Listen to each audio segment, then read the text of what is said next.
Сәлем достар, эфирде оңай English бағдарламасы сендермен мен Данияр. Достар, бүгінгі санымызда біз ағылшын тілінде кез келген заттың санын, мөлшерін білдіретін сөздермен танысатын боламыз. Оларды ағылшын тілінде жалпылама quantifiers деп атайды. Quantity деген сөзден шығып тұр, яғни заттың мөлшері, саны. Бірінші танысатын заттың санын білдіретін сөздер large quantities, яғни үлкен мөлшерде келген заттарды сипаттау үшін қолданылатын сөздер. Олардың үш түрі бар: a lot of, many және much. Енді олардың әрқайсысы қандай сөйлем кезінде қолданылады, қандай жағдайда, сонымен танысып өтейік. A lot of сөзі көбіне болымды сөйлемде келеді. Оның ерекшелігі ол саналатын және санауға келмейтін де зат есімдермен бірге қолданыла береді. Мысалға, there are a lot of flowers in the garden. Бақшада өте көп гүлдер бар дейді. Қарап тұрсаңыздар, flowers гүлдер саналады. A lot of сөзі. Абдумалик has a lot of money. Абдумаликтің ақшасы көп.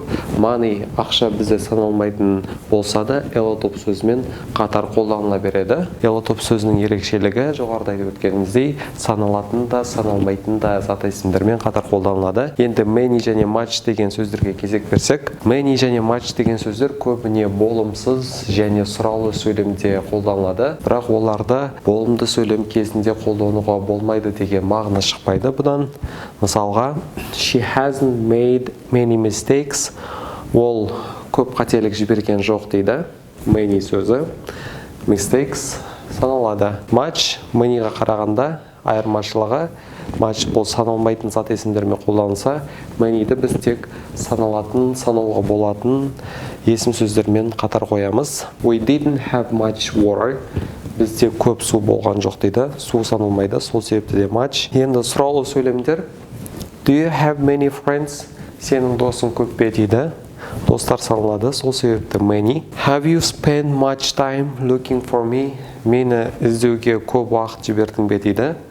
Уақыт саналмайды, сол себепті де біз much сөзін пайдаланамыз. Аз мөлшерде келген заттар үшін біз қандай сөздерді қолдана аламыз?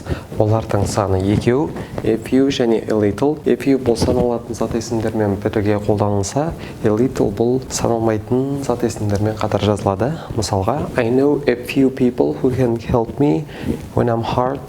Мен сондай аздаған адамдарды білемін. Мен қиналған сәтте маған көмектесе алатын дейді. People адамдар саналады, сол себепті де a few. We had a little argument yesterday. Бізде кеше аздап ұрыс болды дейді. Аздап ұрысып қалдық. Аргумент ұрыс саналмайды, сол себепті де a little. Енді сұраулы сөйлемде қарастырып көрсек, can you give me a few numbers to call if I need something? Егер маған қандай да бір зат керек болатын болса, хабарласа алатын аздаған нөмір бересің бе дейді. Және екінші сөйлем, would you like a little sugar? Кішкене қант қосасың ба дейді. Қант саналмайды, сол себепті де a little. Достар, бүгіндікке осы. Келесі санымызда біз quantifiers, яғни заттың санын білдіруге арналған сөздердің басқа да түрлерін қарастыратын боламыз. Бізбен бірге болыңыздар. Ендеше